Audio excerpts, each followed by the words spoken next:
Hello everyone, welcome to GIBC IB Prep. So as you all know, in this series we are discussing the anti-money laundering and know your customer.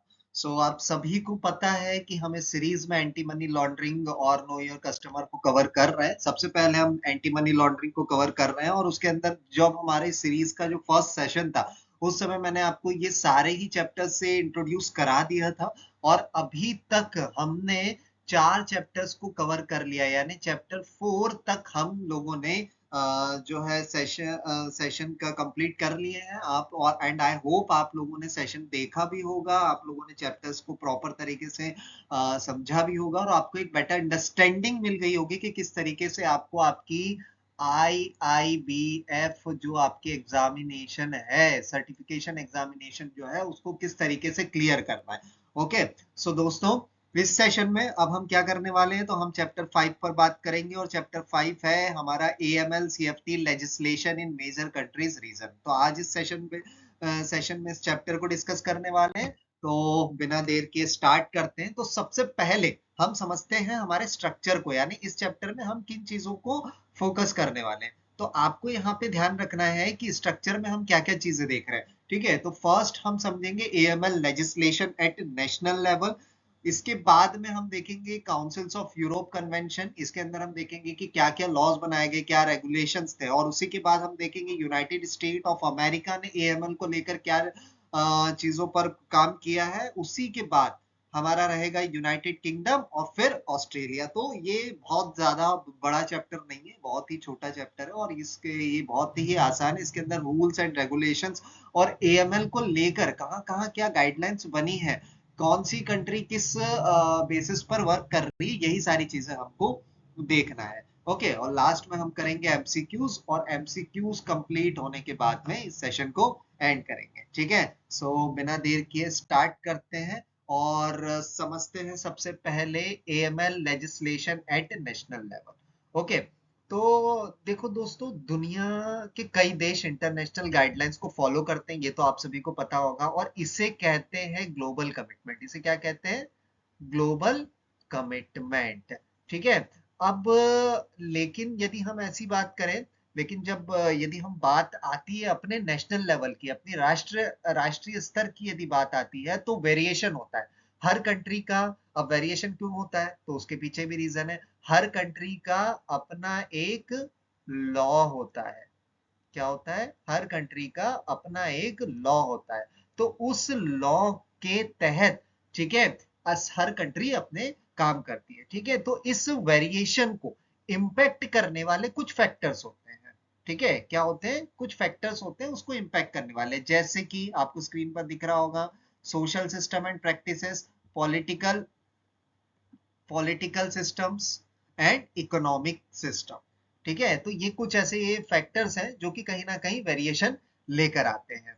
ठीक है, एक और important चीज आपको यहाँ पे ध्यान रखनी है, लेजिस्लेटिव मैच्योरिटी। ठीक है, यानी मतलब किसी देश का कानून कितना डेवलप्ड है, उससे डिसाइड होता है AML लॉज का स्ट्रेंथ। समझ में आया? यदि किस देश का कितना, उसका कानून कितना स्ट्रांग है, उसी के बेसिस पर ही ये डिसाइड कर पाते हैं कि भैया कितना उसका AML का स्ट्रेंथ होगा, कितना AML का स्ट्रेंथ होगा। यदि उसके लॉ में, उस कंट्री के कानून में, उस देश के संविधान में ही वो शक्ति नहीं होगी जो अपने देश के नागरिकों की रक्षा कर पाए, तो वो कहीं ना कहीं AML तो बहुत दूर की बात है। तो इसीलिए AML लॉज का स्ट्रेंथ वो डिसाइड करता है कि कानून कितना डेवलप है, कितना मैच्योर है। इसीलिए मैंने कहा लेजिस्लेटिव मैच्योरिटी।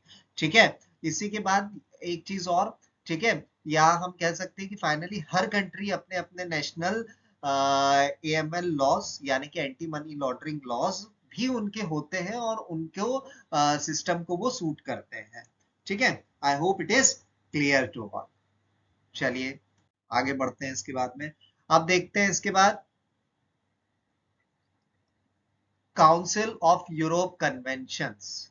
अब इसमें ना दो चीजें आपको ध्यान रखना है कि काउंसिल ऑफ यूरोप की का एस्टेब्लिशमेंट, इसको कब सेटअप हुआ है? ये 1949 में एंड हैज 47 मेंबर स्टेट्स। ठीक है, यानी काउंसिल ऑफ यूरोप 1949 में सेटअप हुआ। ठीक है, सेटअप हुआ था और आज उसके 47 मेंबर स्टेट्स हैं। ठीक है, ये बॉडी अब तक 200 कन्वेंशन, ठीक है, 200 से ज्यादा, मोर देन कह सकते हैं, ठीक है, 200 से ज्यादा कन्वेंशन बना चुकी है जो अलग अलग सोशियो इकोनॉमिक इश्यूज कवर करती है। ठीक है, इसी के साथ में एक चीज और, ठीक है, क्या है वो कि मनी लॉन्ड्रिंग और टेररिज्म भी काउंसिल ऑफ यूरोप के लिए एक मेजर एरिया ऑफ कंसर्न रहा है। ठीक है, I hope it is clear.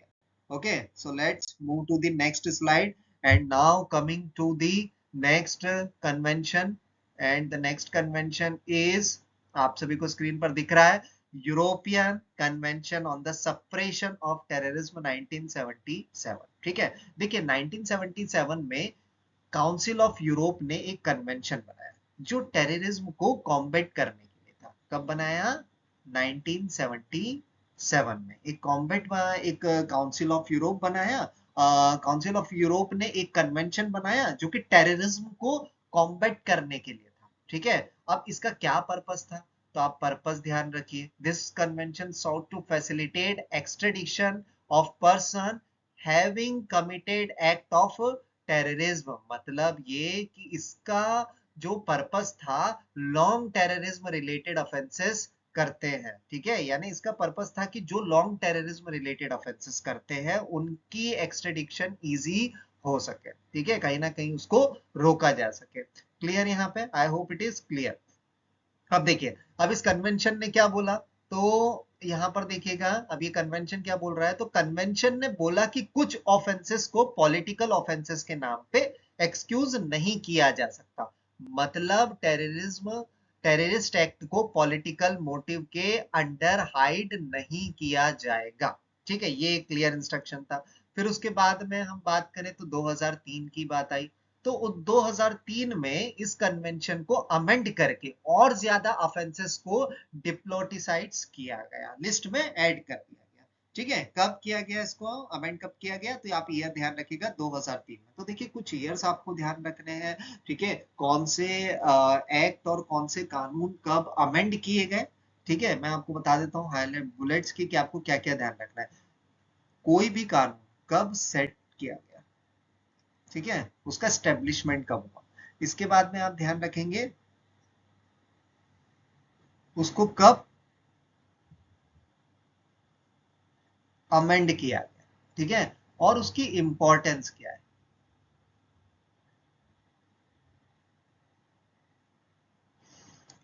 ठीक है, और उसकी इंपॉर्टेंस क्या है, ये भी आपको ध्यान रखना है। ठीक है, चलिए नेक्स्ट आते हैं इसके बाद में। अगला क्या है हमारा, European convention on laundering, search, seizure and confiscation of the proceeds from crime 1993। ये क्या कहता है, with a view of facilitate international cooperation and mutual assistance in investigating crime and tracking and seizing of the funds involved, a convention was established in 1993। कब? 1993। तो मैंने बोला था establishment, importance, ये चीजें ध्यान रखना है। ठीक है, देखिए इसका क्या मतलब है, 1993 में एक और इंपॉर्टेंट कन्वेंशन आया जो मनी लॉन्ड्रिंग के अगेंस्ट। ठीक है, इसका मेन एम क्या था, तो इसका मेन एम था इंटरनेशनल कॉपरेशन और म्यूचुअल असिस्टेंस को प्रमोट करना, ताकि कंट्रीज एक दूसरे की हेल्प कर सके और इन्वेस्टिगेशन में मदद कर सके। ठीक है ना, कोई भी इन्वेस्टिगेशन है उसमें वो मदद कर सके। ठीक है, it requires a member state to criminalize the laundering of the proceeds of crime and confiscate instrumentalized and proceeds। okay, यानी कन्वेंशन में कहा गया कि मेंबर स्टेट्स लॉन्ड्रिंग को क्रिमिनल ऑफेंस डिक्लेयर करेंगे। ठीक है, और जो भी क्राइम के प्रोसीड्स हैं, ये पैसा या प्रॉपर्टी हम ले लें, पैसा ले लें, ठीक है, उसको कॉन्फिस्केट किया जा सके। ठीक है, और property the value of which corresponds of such proceeds. ठीक है, क्लियर। अब देखिए इसके बाद हम बात करते हैं modalities under the 1993 conventions। ठीक है, forms of investigate assistance। अब इसके अंदर क्या क्या चीजें थी। ठीक है, तो देखिए सबसे पहले ये समझिए कि 1993 में कन्वेंशंस में कुछ क्लियर मोडालिटीज थी। ठीक है, कुछ क्लियर बिल्कुल मोडालिटीज दी, जिसके अंदर इन्वेस्टिगेट असिस्टेंस में जैसे एविडेंस शेयर करना, ठीक है, क्या करना, एविडेंस शेयर करना, इसके साथ में इंफॉर्मेशन ट्रांसफर करना, कोई इंफॉर्मेशन है वो ट्रांसफर करना, कॉमन टेक्निक अडॉप्ट करना और बैंक सेक्रेटरी लिफ्ट करना, ठीक है। प्रोविजन मेजर्स की बात यदि हम करें तो देखिए, adoption of common investigate technique और lifting a bank secretary etcetera, तो ये कुछ फॉर्म्स एंड इन्वेस्टिगेशन, ठीक है, इसके अंदर हमको हेल्प करना है, ठीक है। फिर प्रोविजनल मेजर्स की यदि बात करें तो प्रोविजनल मेजर्स के अंदर क्या था, जैसे अकाउंट फ्रीज करना और प्रॉपर्टी सीज करना, जैसे अकाउंट सीज करना और प्रॉपर्टी सीज करना। उसी के बाद में measures to confiscate the proceeds of crime, okay.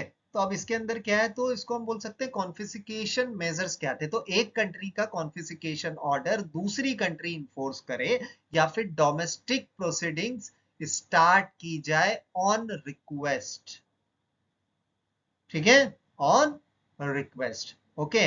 ये स्टेप बेसिकली यदि देखें तो प्रैक्टिकल टूल प्रोवाइड करते हैं लॉन्ड्रिंग के अगेंस्ट फाइट करने के लिए, ठीक है। Institution by requested the state of domestic proceeding leading to confiscation at the request of another state, ठीक है, मतलब कि कोई स्टेप है तो वो कोई प्रैक्टिकल टूल प्रोवाइड करेगा, ठीक है ना, ताकि जो मनी लॉन्ड्रिंग हो रही है उसको रोकने के लिए, फाइट करने के लिए, ठीक है। तो इस तरीके से एक इंटरनेशनल लेवल पे एक देश दूसरे देश की मदद करने के लिए कुछ forms of investigation, investigative assistance के बेसिस पर वर्क किया, कुछ प्रोविजनल मेजर्स निकाले स्टेट्स ने यानी कंट्रीज ने आपस में मिलके, measures to confiscate proceeds of the crime, ठीक है ना, क्राइम को देखते हुए कुछ ना कुछ चीजों पर काम किया गया, ठीक है, क्लियर यहाँ पे।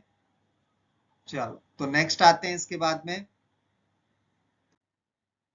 and the next law is legal framework of AML CFT in the United state of America, ठीक है ना। अब आ गए हम यूनाइटेड स्टेट ऑफ अमेरिका में, क्या लीगल स्टेटस था, तो देखिए की लॉज एंड प्रोविजंस की बात करें तो फर्स्ट जो कानून है उस पर हम आ रहे हैं, वो है बैंक सेक्रेटरी एक्ट 1970, ठीक है। सबसे पहला लॉ क्या था, बैंक सेक्रेटरी एक्ट 1970। अब इसको ध्यान से देखिएगा, इसके अंडर बैंक्स और फाइनेंशियल इंस्टीट्यूशंस को रिकॉर्ड कीपिंग और रिपोर्टिंग करना कंपलसरी बना, साथ ही करेंसी या मनी इंस्ट्रूमेंट जो यूएस में आते हैं या जाते हैं, ठीक है, उनको मॉनिटर करना जरूरी है, क्लियर यहाँ पे। तो देखिए, रिकॉर्ड कीपिंग प्राइवेट इंडिविजुअल्स और उनका डेटा रखना जरूरी है, मॉनिटर करना, क्या करेंसी के ट्रांजेक्शन हो रहे हैं, मॉनिटरी इंस्ट्रूमेंट्स हो रहे हैं, है ना, यूएस के अंदर आ रहे हैं, यूएस से बाहर जा रहे हैं, उनको मॉनिटर करना बहुत जरूरी है। इसके बाद CDD and transactions record maintenance bye banks, ठीक है। अब सीडीडी हमने बहुत बार डिस्कस करा है, ठीक है, अगेन मैं एक बार फिर आपको बता देता हूँ कि सीडीडी का मतलब क्या है। सीडीडी का मतलब होता है कस्टमर ड्यू डिलिजेंस, ठीक है। अब इस कस्टमर ड्यू डिलिजेंस के अंदर क्या होता है, ठीक है, कि जो ट्रांजेक्शन है, यानी जब बैंक के अंदर कोई कस्टमर आता है और यदि उसके ट्रांजेक्शन बहुत ज्यादा हो रहे हैं या नॉर्मल भी ट्रांजेक्शन हो रहे हैं, ठीक है, तो उसकी रिस्क को एक्सेस करने के लिए कस्टमर ड्यू डिलिजेंस का यूज होता है। एक होता है हमारा ईडीडी, ईडीडी। अब ये जो ईडीडी है, ये ईडीडी जो है इनहेंस्ड ड्यू डिलिजेंस होता है, जिसके अंदर हाई रिस्क वाले जो कस्टमर्स होते हैं उनकी रिस्क को एसेस किया जाता है। तो कहीं ना कहीं बैंक को क्या बोला गया है कि ये उनको मेंटेन करेंगे, ये उनके कोर ऑब्लिगेशंस के अंतर्गत आता है, ठीक है। चलिए इसके बाद हम आते हैं मनी लॉन्ड्रिंग कंट्रोल एक्ट 1986। इसके अंदर क्या प्रावधान किए गए, ठीक है, तो 1986 में आया, ये बहुत ही इंपॉर्टेंट था क्योंकि इसने मनी लॉन्ड्रिंग को एक फेडरल, ठीक है, मनी लॉन्ड्रिंग को एक फेडरल क्राइम डिसाइड कर दिया। इस लॉ ने स्ट्रक्चर ट्रांसेक्शंस को बना दिया, ठीक है ना, हम ये कह सकते हैं। तो मनी लॉन्ड्रिंग एस्टेब्लिश के किसको किया, फेडरल क्राइम को। Prohibition on structuring transaction event reporting, ठीक है ना, तो कहीं ना कहीं जो रिपोर्टिंग हो रही है ना, रिपोर्टिंग से बचने के लिए जो छोटे छोटे ट्रांजैक्शन है उनको तोड़ने के लिए पर ये काम किया गया, है ना। फिर उसके बाद में civil and criminal forfeiture mechanism introduce, ठीक है, सिविल और क्रिमिनल फोर्टिफियर्स का सिस्टम लाया गया और बैंक्स को इंटरनल एएमएल प्रोसीजर डेवलप करना मैंडेटरी हो गया। ठीक है, इसी के बाद में 1988 में एंटी ड्रग एब्यूज एक्ट आया। कब आया? 1988 में एंटी ड्रग एब्यूज एक्ट आया। इसके अंदर क्या क्या रिक्वायरमेंट थी? तो reporting obligation extended to non financial businesses, example car, real estate etcetera, and mandatory identity verification for monetary instrument over $3,000। ठीक है, इसका मतलब ये हुआ कि जो इसने रिपोर्टिंग ऑब्लिगेशंस को नॉन फाइनेंशियल बिजनेस तक एक्सटेंड कर दिया, जैसे कार डीलर और रियल एस्टेट डीलर्स। इसमें ये भी रूल आया कि अगर कोई 3000, ठीक है, 3000 से ज्यादा, सॉरी $3,000 से ज्यादा ज्यादा का मॉनिटरी इंस्ट्रूमेंट खरीदता है तो उसका प्रॉपर आईडी वेरिफिकेशन करना कंपलसरी है। ठीक है, आईडी वेरिफिकेशन मींस आपका identity verification. I hope it is clear. Okay, so let's move to the next act, and the next act is Annunzio Wylie anti money laundering act 1992। अब देखिए यहाँ पे ध्यान रखिएगा कि जो 1992 में एक और स्ट्रॉन्ग लॉ आया, ठीक है, जो कि मनी लॉन्ड्रिंग एक्ट से रिलेटेड ही था। इस लॉ ने पेनाल्टीज को बढ़ा दिया जो बैंक सेक्रेटरी एक्ट के वायलेशन के लिए होती थी। यदि किसी ने, अभी मैंने आपको बताया थोड़ी देर पहले, बैंक सेक्रेटरी एक्ट के अंदर सीडीडी का इस्तेमाल किया गया है ना, रिकॉर्ड कीपिंग को मेंटेन करना, तो वो सारी चीजें हमने किसमें देखी अभी थोड़ी देर पहले? बैंक एक्ट के अंदर देखिए, बैंक सेक्रेटरी एक्ट में। ठीक है, तो बैंक सेक्रेटरी एक्ट के अंदर यदि कोई वॉयलेशन हो रहा है तो ये एक्ट जो है क्या कर देगा? कहीं ना कहीं उसकी पेनाल्टीज को बढ़ा देगा। ठीक है, इसने एक नया सिस्टम इंट्रोड्यूस किया जो कि था एसएआर। उस एसएआर की भी बात करें, introduce to SAR, suspicious account activity.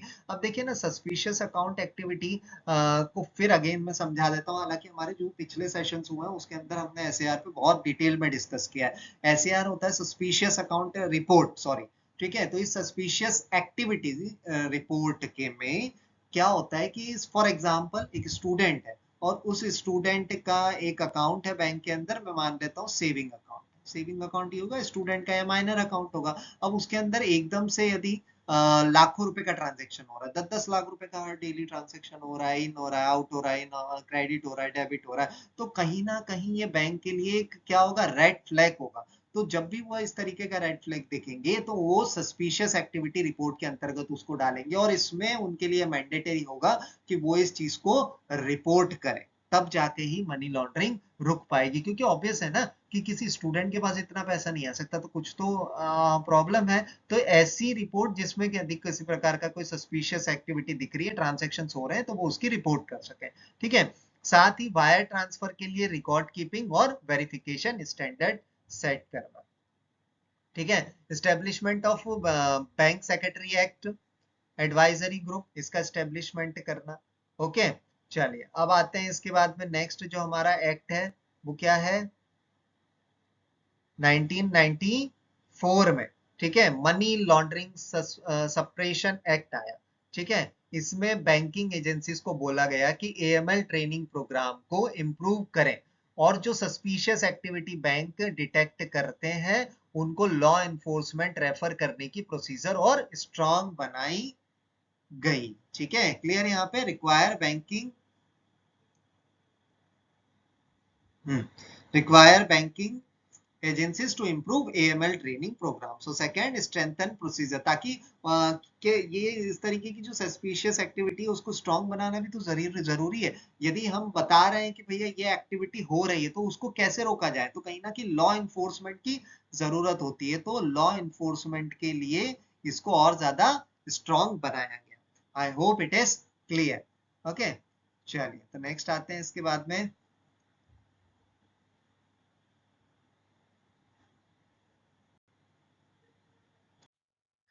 Okay, तो अब आगे बढ़ते हैं और देखते हैं anti money laundering and know your customer measures USA, यानी यूनाइटेड स्टेट ऑफ अमेरिका। अब देखिए यहाँ पे हम क्या चीज देखने वाले हैं, तो हम देख रहे हैं की प्रोविजंस ऑन एमएसबी। अब ध्यान रखिएगा, जब भी मैं एमएसबी का जिक्र करूंगा तो आप लोगों को समझ जाना है कि मैं किसकी बात कर रहा हूँ, मनी सर्विसेज बिजनेसेस की। ठीक है, तो अब यहाँ पर यदि बात करें तो सबसे पहले क्या आता है? एमएसबीज। ठीक है, तो एमएसबीज का रजिस्ट्रेशन मैंडेटरी है, ये ध्यान रखिएगा। पड़ेगा। क्या जरूरी है?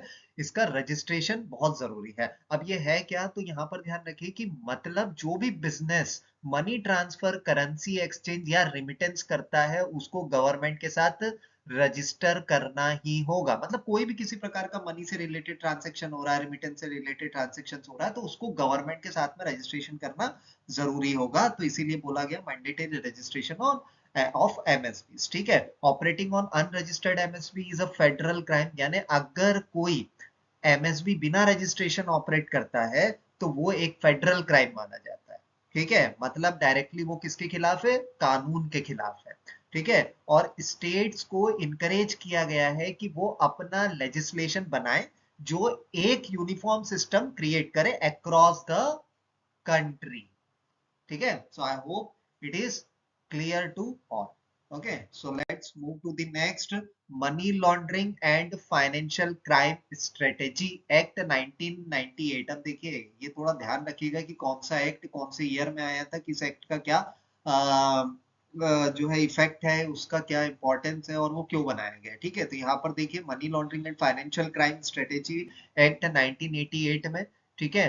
तो यहाँ पर देखिएगा कि सबसे पहले बैंकिंग एजेंसीज को मैंडेटरी बनाया गया कि वो एग्जामिनर्स के लिए एएमएल ट्रेनिंग प्रोग्राम्स डेवलप करें।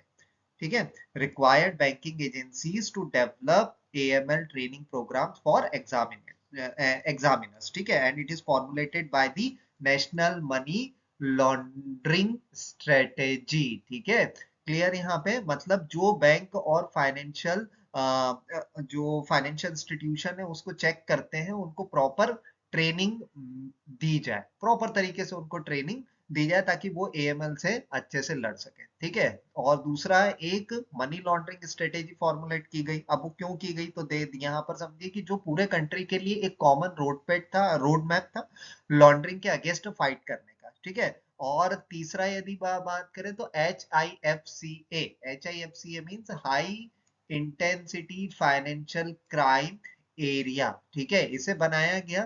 ठीक है। जहां मनी लॉन्ड्रिंग का रिस्क ज्यादा था वहां स्पेशली इन्फोर्समेंट फोकस किया गया। इस एक्ट का मकसद, ठीक है, इस एक्ट का मकसद था कि फाइट अगेंस्ट मनी लॉन्ड्रिंग को एक कोऑर्डिनेट नेशनल एफर्ट्स बनाया जाए। ठीक है। क्योंकि देखो ऐसा है कि केवल एक ही रीजन में आप एएमएल के अगेंस्ट में काम करेंगे तो वो इतना इफेक्टिव नहीं होगा। तो कहीं ना कहीं इसको आपको क्या करना पड़ेगा, ग्लोबल लेवल पे ले जाना पड़ेगा। ठीक है। तो ग्लोबल पे ले जाने के लिए पहले तो राष्ट्रीय स्तर पे इसको आप क्या करेंगे, मजबूत बनाएंगे। तो इसीलिए high intensity financial crime areas बना दिए गए, टास्क फोर्स बना दी गई और इन्फोर्स किया गया जहां जहां पर मनी लॉन्ड्रिंग का रिस्क है। ठीक है। तो ये एक नेशनल एजेंडा बन जाएगा और नेशनल एजेंडा जब बनेगा तो जितनी एजेंसीज इसके अगेंस्ट में काम कर रही है मनी लॉन्ड्रिंग के अगेंस्ट में, वो कहीं ना कहीं एक्टिव हो पाएगी। ठीक है। ओके, चलिए आगे बढ़ते हैं। इसके बाद यूएसए पैट्रियोट एक्ट 2001। अब सबसे पहले टेररिज्म फाइनेंसिंग को क्रिमिनलाइज कर दिया गया। ठीक है। मतलब जो भी पैसा टेरर एक्टिविटीज को फंड करने के लिए दिया गया वो एक फेडरल क्राइम बन गया। ठीक है। दूसरा, कस्टमर, अब दूसरे की बात करें तो दूसरा क्या है, स्ट्रेंथन कस्टमर आइडेंटिफिकेशन प्रोग्राम। ये बहुत बार हमने डिस्कस किया है ना, और ये हर आपको जितने हम 10 चैप्टर करेंगे सभी के अंदर आएगा ये। ठीक है। तो कस्टमर आइडेंटिफिकेशन प्रोग्राम को और स्ट्रेंथन किया गया है ना, और उसको उसका विस्तार किया गया। यानी हर बैंक और फाइनेंशियल इंस्टीट्यूशन को अपने कस्टमर की आइडेंटिटी प्रॉपरली वेरीफाई करना मैंडेटरी हो गई। ठीक है। अब क्यों मैंडेटरी हो गई, तो इसके अंदर क्या हुआ, सीडीडी और एक था, मैंने आपको बताया था, एक तो कस्टमर आइडेंटिफिकेशन प्रोग्राम, इसके अंदर एक सीडीडी का कॉन्सेप्ट भी आता है ना, और एक है ईडीडी का कॉन्सेप्ट। ठीक है। तो इसके अंदर क्या है, हम रिस्क को एसेस ही करते हैं, इधर हाई लो रिस्क है इधर हाई रिस्क है, दोनों के अंदर। ठीक है। तो कस्टमर आइडेंटिफिकेशन प्रोग्राम के अंदर भी इस तरीके से मैंडेटरी कर दिया गया। ठीक है। तो अब तीसरा बात करते हैं, prohibited dealings with foreign shell banks. इस मतलब जो फॉरेन शेल बैंक्स है उसके साथ में डीलिंग बिल्कुल बैन कर दी गई, क्योंकि ये शेल बैंक्स मोस्टली एनोनिमस होते हैं और लॉन्ड्रिंग के लिए उसे लॉन्ड्रिंग के लिए यूज किए जाते हैं कहीं ना कहीं। ठीक है ना, क्योंकि शेल कंपनी बेसिकली क्या, वर्चुअल कंपनी है, वहां पर कोई एग्जिस्टेंस उसका है ही नहीं, बस वो कागज में दिखाई जा रही है ट्रांजेक्शन्स को यहाँ से वहां करने के लिए। और फाइनली ड्यू डिलिजेंस की बात करें तो फाइनली ड्यू डिलिजेंस और इनहेंस्ड ड्यू डिलिजेंस इंट्रोड्यूस की गई स्पेशली फॉरेन करस्पॉन्डेंट अकाउंट्स और प्राइवेट बैंकिंग अकाउंट्स के लिए, ताकि हाई रिस्क अकाउंट्स को क्लोजली मॉनिटर किया जा सके। ठीक है, ये मैंने अभी आपको 2 मिनट पहले ही बताया था। ठीक है, so I hope it is clear to all. Okay, तो आगे बढ़ते हैं इसके बाद में और देखते हैं। अब देखिए, इंफॉर्मेशन की बात करें तो इंफॉर्मेशन शेयरिंग को इनहेंस किया गया फाइनेंशियल इंस्टीट्यूशन और यूएस गवर्नमेंट के बीच में। डेटा एक्सचेंज और स्मूथ बन गया। ठीक है, इस साथ ही वॉलेंटरी जो इंफॉर्मेशन शेयरिंग है अमंग फाइनेंशियल अलाउड किया गया उसे वॉलेंटरी इंफॉर्मेशन शेयरिंग को, ताकि जो है इसका मतलब ऐसे समझिए, इसको सामान्य से भाषा में मैं बताऊं कि एक बैंक अगर चाहे तो दूसरे बैंक के साथ सस्पिशियस इंफॉर्मेशन शेयर करता है, कर सकता है ना। यदि मान लो कि इंडिया की बैंक को पता चला कि कोई फॉरेन ट्रांजेक्शन हो रहे हैं, तो वो उस कंट्री को इन्फॉर्म करेगा, वो उसका जो कंसर्न बैंक है उसको इन्फॉर्म करेगा। तो वॉलेंटरी इंफॉर्मेशन शेयरिंग है, उसमें हमारी इंडिया की बैंक को कोई करोड़ों रुपए का कॉन्ट्रैक्ट नहीं दे देगा वो कि भाई आपने इंफॉर्मेशन दी तो आप ये गिफ्ट ले लीजिए, ऐसा कुछ नहीं होगा। एक वॉलेंटरी, और ये सभी की एक इक्वल रिस्पॉन्सिबिलिटी है एमएल को रोकने के लिए, यानी मनी लॉन्ड्रिंग को रोकने के लिए। ठीक है, and next empowered the treasury to impose special measures on high risk jurisdiction institutions और transactions। ठीक है, यूएस ट्रेजरी को पावर मिली कि वो स्पेशल मेजर्स इम्पोज करे हाई रिस्क जुरिस्डिक्शन इंस्टीट्यूशंस या ट्रांसेक्शन पर जहां मनी लॉन्ड्रिंग का रिस्क ज्यादा हो। ठीक है, और एक नया डायमेंशन ऐड हुआ, वो क्या था? Consideration of a banks AML compliance record in mergers acquisitions और अदर बिजनेस कॉम्बिनेशंस। ठीक है, यानी कैसा डायमेंशन था? तो बैंक के एएमएल कंप्लायंस रिकॉर्ड को कंसीडर किया जाएगा मर्जर एक्विजिशन या बिजनेस कॉम्बिनेशंस में। ठीक है, और अगर कोई bank AML rules property follow नहीं करता, जो भी एएमएल रूल्स एंड रेगुलेशंस है उसको प्रॉपरली फॉलो नहीं करता है, तो उसकी मर्जर एक्विजिशन में दिक्कत आ सकती है। ठीक है, फिर 2004 में भी कुछ हुआ, और 2004 में एक कानून आया, वो था intelligence reform and terrorism prevention act 2004। इसमें अमेंड किया गया बीएसए को। ठीक है, तो 2004 में आया इंटेलिजेंस रिफॉर्म, जैसा कि मैंने आपको बताया टेररिज्म प्रिवेंशन एक्ट, ये एक्चुअली बैंक सेक्रेटरी एक्ट है जो कि बीएसए है, उसका अमेंडमेंट था।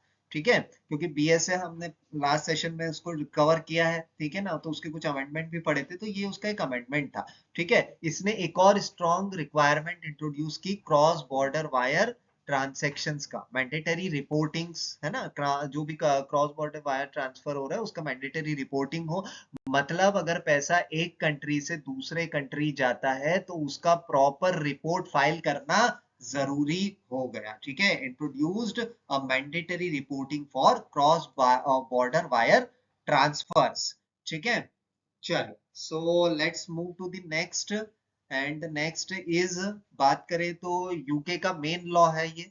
ठीक है, जो कि proceeds of legal framework for AML CFT in the United kingdom.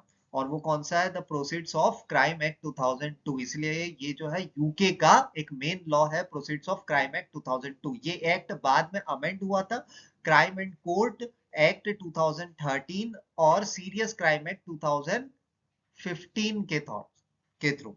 ठीक है, ये एक्ट क्या अलाउ करता है, तो यहाँ पे ध्यान रखिएगा इसके क्या की प्रोविजंस हैं। ठीक है, ये समझ में आ गया, amendment by the crime and court act 2013 and serious crime act 2015। ठीक है, इससे इसको अमेंड किया गया है। अब इसके अंदर क्या क्या चीजें की प्रोविजंस हैं या ये क्या अलाउ करता है, ये एक्ट हमें क्या क्या ताकत देता है, शक्तियां इसके अंदर क्या क्या क्या लिखा है, तो वो मैं आपको बता रहा हूँ। ठीक है, तो ये एक्ट बेसिकली अलाउ करता है क्राइम के प्रोसीड्स को साइज और कॉन्फिस्केट करने के लिए। ठीक है, मतलब जो पैसा या एसेट्स क्राइम से बना बना है उसको गवर्नमेंट ले सकती है गलत एक्टिविटी से। फॉर एग्जांपल ड्रग ट्रैफिकिंग से आपने अपना बंगला बना लिया, तो वो गवर्नमेंट ले सकती है यदि गवर्नमेंट को पता चल गया तो। ठीक है, इसके बाद में नेक्स्ट है declare money laundering as a criminal offence. जो मनी लॉन्ड्रिंग है उसको क्रिमिनल ऑफेंस में जो है ऐड किया जाएगा वो एक क्रिमिनल, एक गैर कानूनी है, ठीक है, वो एक आपराधिक मामला है। इसके बाद में और इसने मनी लॉन्ड्रिंग का डेफिनेशन भी काफी ब्रॉड बनाया, ठीक है, या हम कह सकते हैं बहुत ज्यादा इसको एक्सपांड किया इसके एरिया को। और वो क्या था, तो कंसीलमेंट ऑफ, देखिए क्या क्या था, कंसीलमेंट, एक्विजिशन, यूज, पोजेशन और control, and third is arrangement, ठीक है। तो फर्स्ट आते हैं concealment of property, criminal properties, ठीक है, उस प्रॉपर्टी का एक्विजिशन, उसे पोजेशन या कंट्रोल, और कोई भी अरेंजमेंट, ठीक है, जिससे एक्विजिशन, रिटेंशन या कंट्रोल इजी हो, सबको लॉन्ड्रिंग के अंडर इंक्लूड किया गया है, ठीक है। अब देखो भाषा, सामान्य सी भाषा में मतलब यूके में सिर्फ पैसा छुपाना ही नहीं बल्कि उसको रखना, यूज करना या दूसरे को हेल्प करना भी मनी लॉन्ड्रिंग माना जाता है, ठीक है। किसी भी हम अब हमारे यहाँ क्या होता है कि मनी लॉन्ड्रिंग का यदि हो रही है तो इट्स एन क्रिमिनल ऑफेंस, ठीक है, लेकिन यूए के अंदर तो सब कुछ ही मान्य है। मतलब आपने जहां से जो ओरिजिन से पैसा कमाया है, यदि वो गलत है, यदि वो इलीगल है, तो भैया उससे आप आगे जाके चाहे उसको लीगल कर दो, है ना। इलीगल को यदि आप आगे चल के लीगल भी कर देंगे, और यदि उसका खुलासा हुआ कि इसका जो सोर्स है वो क्या था, इलीगल था, ठीक है, तो वो जो इलीगल है ना, तो वो लीगल भी इलीगल होगा और वो गवर्नमेंट उसको एक्वायर कर लेगी, खत्म कर देगी, और ये क्रिमिनल ऑफेंस है, सजा भी होगी उस बंदे को। तो ये काफी एक अच्छा कानून रहा है, ठीक है। चलिए इसके बाद आते हैं legal framework for AML CFT in Australia. इसमें है anti money laundering and counter terrorism financing act 2006, AML CTF act, ठीक है।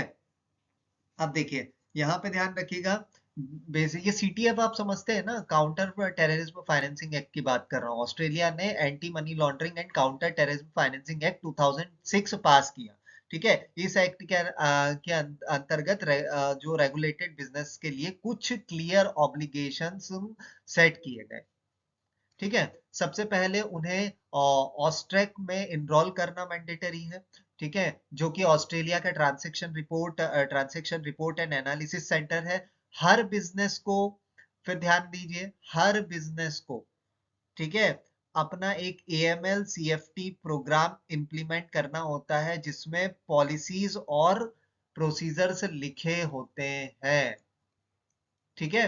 इसके बाद में सीडीडी की बात कर लें, कस्टमर ड्यू डिलिजेंस या केवाईसी प्रोसीजर्स कंपलसरी है ताकि हर कस्टमर का प्रॉपर आइडेंटिटी चेक किया जा सके, ठीक है।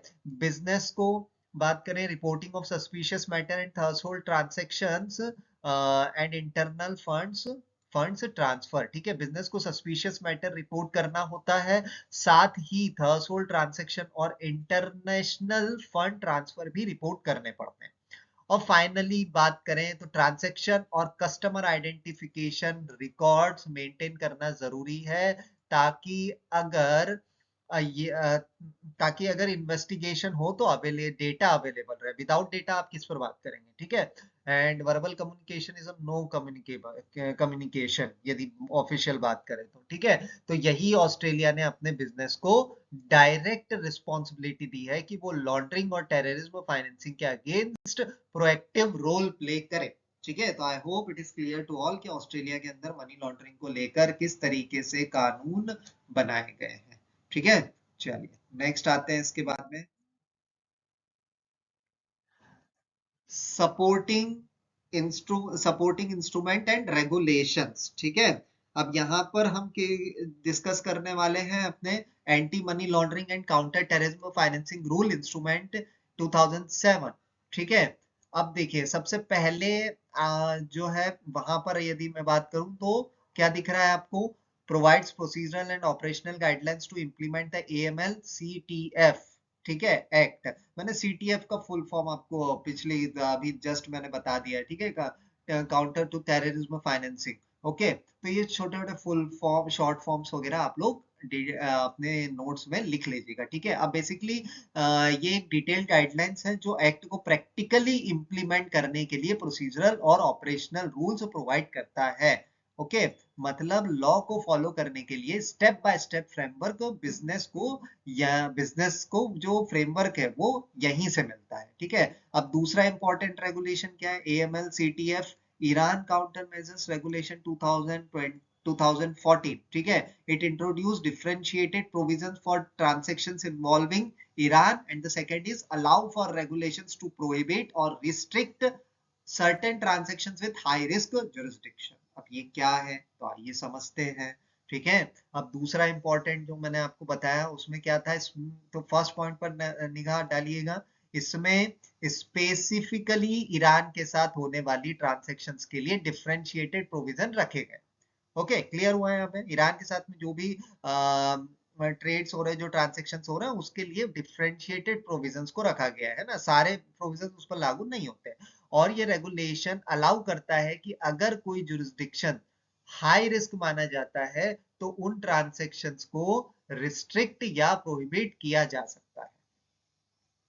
ओके, यही ऑस्ट्रेलिया ने, अब समझिएगा, यही ऑस्ट्रेलिया ने अपने फ्रेमवर्क को फ्लेक्सिबल बनाया है ना, ताकि वो क्विकली रिएक्ट कर सकता है हाई रिस्क कंट्रीज और सेंसिटिव सिचुएशन में।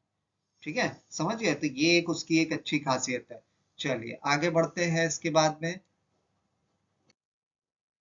क्वेश्चंस की तरफ बढ़ते हैं। तो आई होप आपको अभी तक का जो सेशन है उसके अंदर सारी चीजें क्लियर हो गई होंगी। देखिए दोस्तों, है ना, आपको थोड़ा सा ये जो चैप्टर्स होते हैं ना, ये बहुत ज्यादा थ्योरेटिकल होते हैं, कोई प्रैक्टिकल बेस नहीं होते हैं, क्योंकि आप लोग जो है वो क्या कर रहे हैं, आप लोग एक्ट पढ़ रहे हैं, क्योंकि एक्ट है ना, आप लोग लॉ पढ़ रहे हैं, इसके अलावा आप लोग ऑर्गेनाइजेशंस को पढ़ रहे हैं। ठीक है, तो इनके बारे में डिटेल होना चाहिए, तो थ्योरेटिकली जो है इन चीजों को पढ़ना बहुत जरूरी है। ठीक है, तो एक बार में आपको याद नहीं होगा, इसके अंदर ऐसा कोई कॉन्सेप्ट नहीं है इन चीजों में।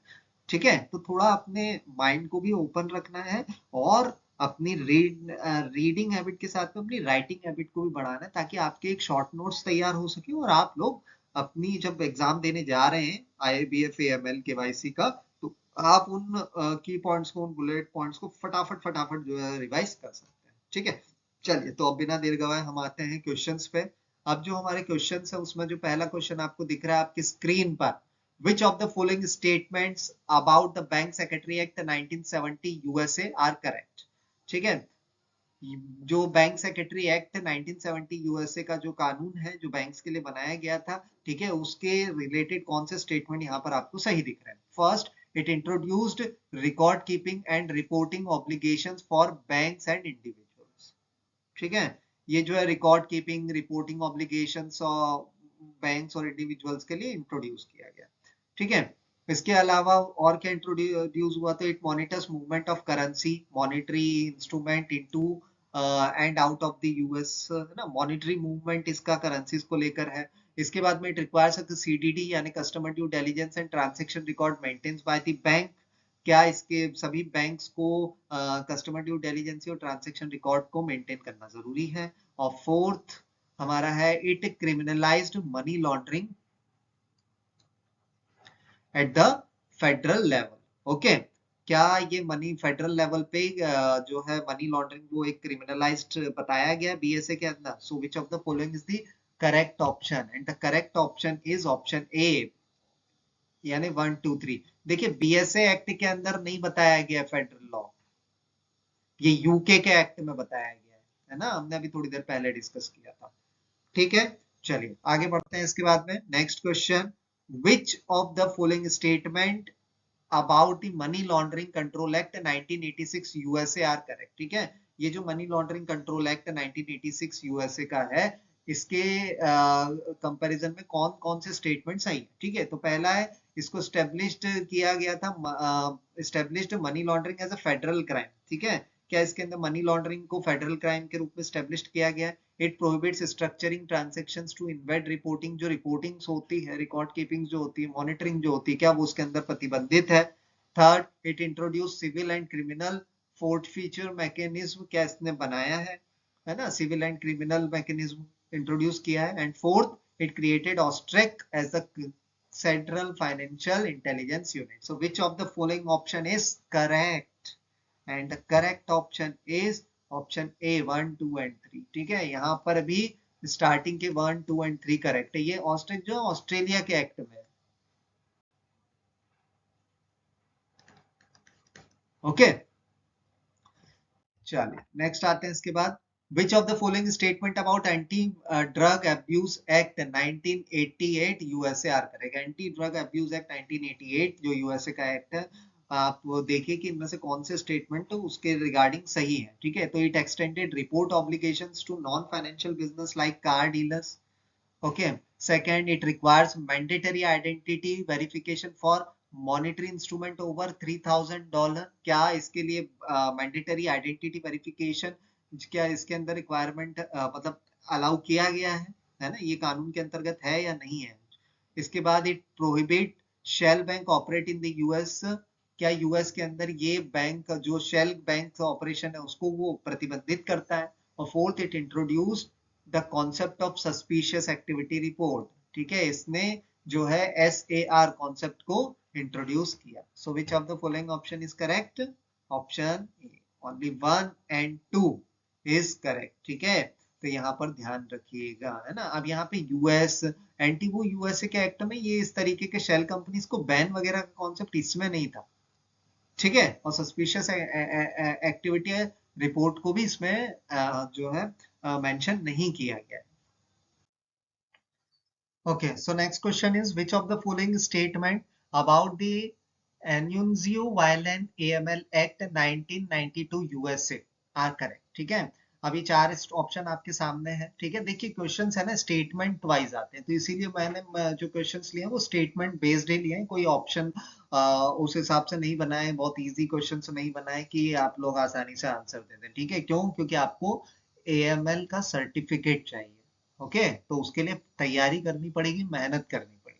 ओके, सो आपको वो पूरे ओवरऑल एक्ट के बारे में पता होना चाहिए, तभी जाकर आप ये ऑप्शंस को सॉल्व कर पाएंगे, इन क्वेश्चंस को सॉल्व कर पाएंगे। अदरवाइज एक भी यदि कॉन्सेप्ट मिस हो गया तो वो आपका जो क्वेश्चन है हो सकता है मे बी कि वो गलत हो जाए। ठीक है, तो इसलिए ध्यान रखिएगा। चलिए आते हैं, तो इस एक्ट के तहत देखिए क्या इंक्रीज किया गया पेनाल्टी। फर्स्ट स्टेटमेंट ये कह रहा है कि इस एक्ट के तहत जो है पेनाल्टीज को इंक्रीज कर दिया यदि बैंक सेक्रेटरी एक्ट के वॉलेशंस होते हैं तो। ठीक है, इस एक्ट ने जो है सस्पिशियस एक्टिविटी रिपोर्ट को इंट्रोड्यूस किया। और थर्ड, इसके बाद बोल रहा है cross border reporting of wire transfer mandatory किया गया इसके तहत। ठीक है, इसके अलावा it establish the bank secretary act advisory group जिसको BSAAG कहते हैं। So which of the following option is correct, and the correct option is 1, 2 and 4। ठीक है, ये जो थर्ड वाला है ना, इसके लिए ये एक सेपरेट एक्ट है।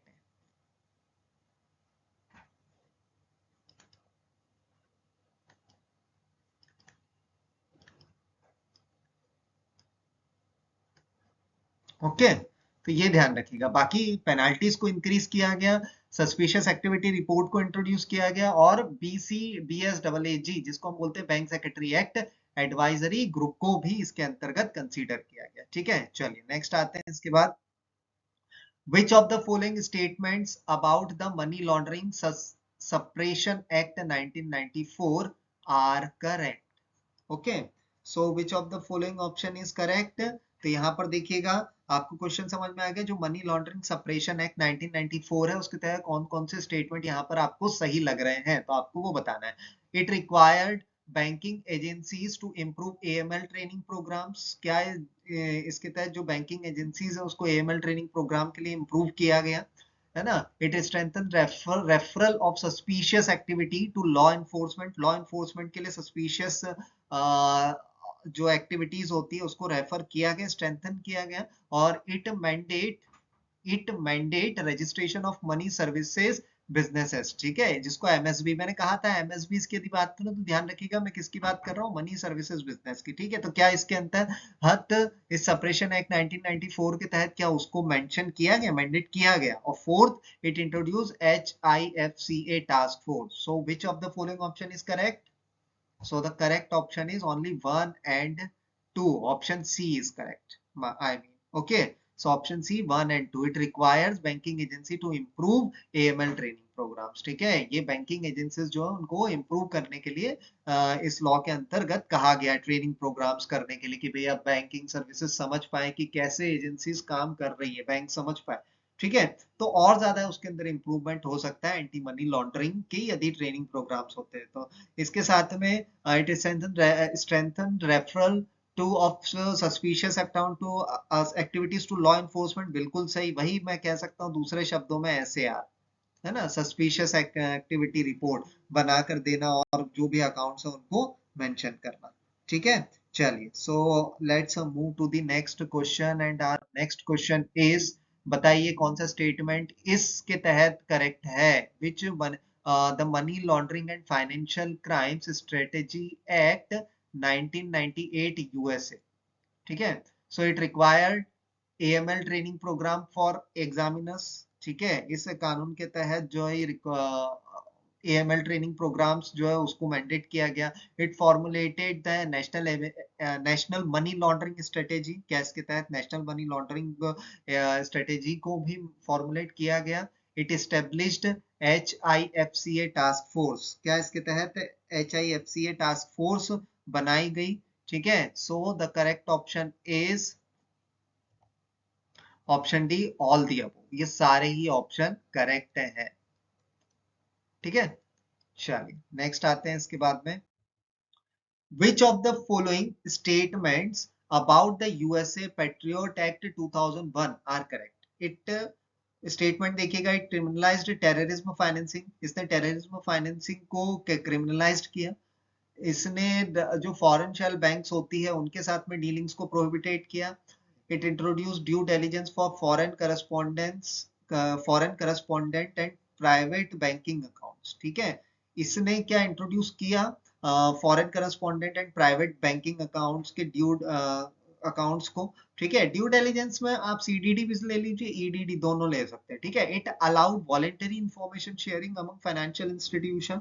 ओके, सो फाइनेंशियल इंस्टीट्यूशंस के लिए क्या इसने वॉलेंटरी इंफॉर्मेशन शेयरिंग को अलाउ किया, मैं उसकी बात कर रहा हूँ। यानी कि यदि कोई बैंक है, सपोज एक्स बैंक में कोई ट्रांसेक्शन हो रहा है, सस्पिशियस एक्टिविटी यदि फाइंड की जाती है एक्स बैंक के द्वारा जो कि वाई बैंक से हो रही है, ठीक है, तो क्या की जाएगी, उस कंट्री के बैंक को इन्फॉर्म किया जाएगा। तो ये जो अब इसके लिए एक्स बैंक को कुछ नहीं लगा, ठीक है, कि भैया आप क्या इस तरीके का अकाउंट का एक्टिविटीज हो रहा है, ठीक है, बट फिर भी बताया ना, वॉलेंटरी है। ठीक है, तो इसमें कोई वो नहीं, क्यों, रीजन ये है कि हर कोई जो है अपने यहाँ पर जो सस्पिशियस अकाउंट एक्टिविटी हो रिपोर्ट हो रही है उसको इन्फॉर्म करेगा एजेंसीज को, कंसर्न एजेंसीज को।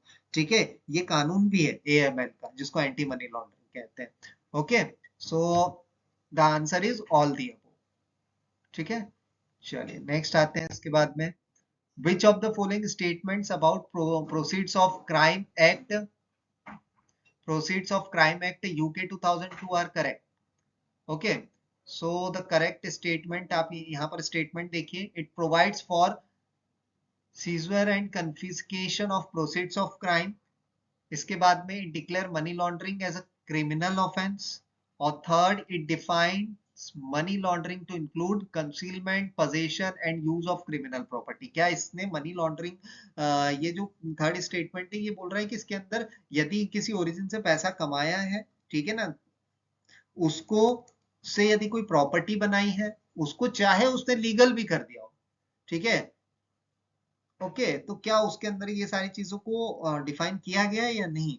ओके, तो it defines money laundering to include concealment, possession and use of criminal property. Okay, fourth it introduce AUSTRAC of financial intelligence in the UK. So which of the following option is correct, and the correct option is option A, 1, 2 and 3। Fourth क्यों नहीं है, ऑस्ट्रेक Australia का जो law है उसके अंतर्गत implement किया गया।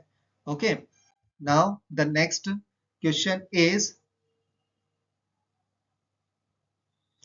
which of the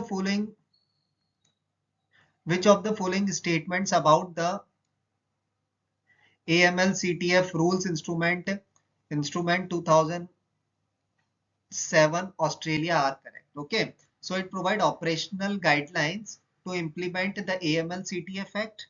It deals with differentiated provisions for Iran related transaction. Third, it is illegally binding on EU member state, and the fourth is it allows regulation on prohibit transactions with the high risk jurisdictions. Guys, बहुत simple language में लिखा है, बताइए क्या होगा इसका answer. तो यहाँ पर जो करेक्ट आंसर है वो है 1, 2 एंड 4, ऑप्शन सी। ठीक है। अब थर्ड क्यों नहीं है, ईयू मेंबर को बाइंड करने का लीगली मेंबर स्टेट्स के अंदर नहीं है, इस रूल के अंदर नहीं है। AML CTF rule instrument act 2007 वो यूरोपियन यूनियन का एक्ट है।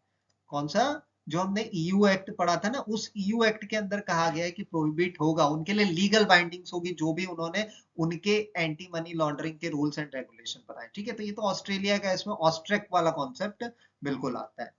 Okay, so now the next question is, which of the following statements about the European Convention on Laundering, Search, Seizure and Confiscation 1993 का ये कानून है, क्या सही हो सकता है? तो देखिए, इसको अडॉप्ट किया गया था 1977 में, बोल रहा है फर्स्ट स्टेटमेंट। सेकंड स्टेटमेंट बोल रहा है कि it required member state to criminalise laundering of proceeds of crime. ठीक है, ये जो मेंबर्स हैं, ठीक है, उनको क्रिमिनलाइज करता है लॉन्ड्रिंग के प्रति, यदि उन्होंने किया, इसके तहत आते हैं तो, ठीक है, मेंबर स्टेट्स को। It required confiscation instrumentalise and proceeds of crime, ठीक है, जो कि क्राइम के लिए प्रोसीड्स की गई हैं, चीजें इंस्ट्रूमेंटलाइज की गई है, ठीक है, उसके लिए भी ये हम कानून प्रदान करता है। And it enabled assistant in procuring evidence and lifting bank secretary. Okay, so which of the following option is correct, and the option is C 2, 3 and 4। ठीक है, इसको 1977 में अडॉप्ट नहीं किया गया, क्या लिखा है 1993, तो 1993 में अडॉप्ट किया गया, तो सिंपल, बाकी जितने रेस्ट ऑफ द ऑप्शंस है वो correct. Okay, so last question of this session is, which of the following statements about the European Convention on the Suppression of Terrorism 1977 are correct? Okay, it aimed to facilitate extradition of person committing terrorism offenses। ठीक है, इसका जो M है वो जो commit कर रहा है, पर्सन जो कमिट कर रहा है टेररिज्म को, ठीक है, ऑफेंसेस को, उसको एक्सट्रेडिशन करना है।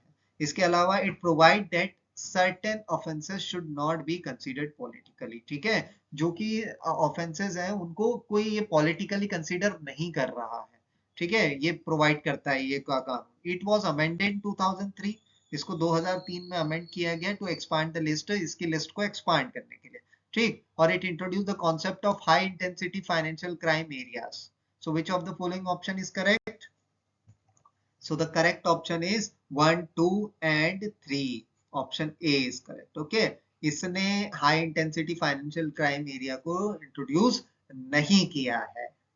ओके, सो आई होप आपको ये सेशन अच्छा लगा होगा और ये आपके लिए बहुत ज्यादा यूजफुल होगा। इसका जो कंटेंट है वो बिल्कुल हमारे IIBF सर्टिफिकेशन एग्जामिनेशन से ही है, तो आपको इस कंटेंट को प्रॉपर तरीके से देखना है, अपने नोट्स बनाइए अच्छे से और कहीं ना कहीं बुलेट पॉइंट लिख लीजिए। ठीक है, सो इस सेशन को यहीं पे एंड करते हैं, नेक्स्ट सेशन में मिलेंगे फिर एक और चैप्टर के साथ में। इस तब तक के लिए थैंक यू।